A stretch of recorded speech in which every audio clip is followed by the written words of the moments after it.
Welcome to The Terrible Take, a mini podcast telling Steelers Nation what's on our mind. I'm Dave Bryan.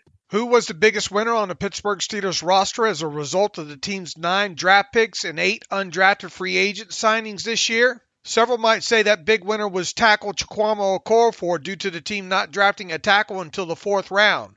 Personally, I think the Steelers' biggest winner following the draft and undrafted free agent signings is none other than wide receiver Ray-Ray McCloud.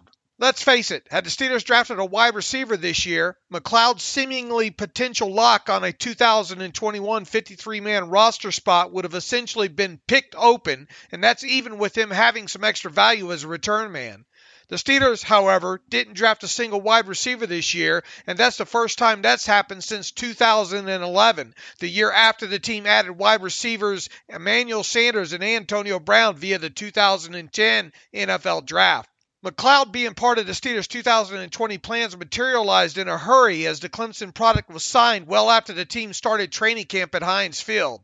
McCloud not only went on to make the Steelers' 53-man roster last season, he logged 165 total offensive snaps in the regular season, in addition to 145 more snaps on special teams. McCloud ended the 2020 season with a punt return average of 10.3 yards, good for 4th best in the NFL. Additionally, his kickoff return average of 23.1 yards was 8th best league-wide. That, however, is where the nice things we can say about McCloud's 2020 season ends, as his offensive output was putrid, 142 yards on 24 total touches, with 20 of those yards being receptions that averaged just 3.9 yards per catch. If not for a 58-yard end-around run in Week 4 against the Philadelphia Eagles, McCloud's 2020 offensive output would be classified as being even worse than putrid. So, what does all this mean for McCloud when it comes to 2021? That's a great question, and one that new offensive coordinator Matt Canada could perhaps answer best.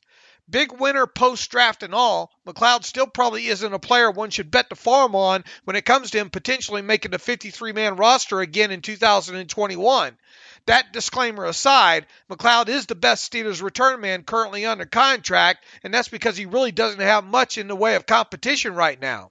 Should McCloud ultimately make the Steelers' 53-man roster again in 2021, Canada must find a way to better utilize the wide receiver on offense as not only a decoy and pass target, but a ball carrier as well.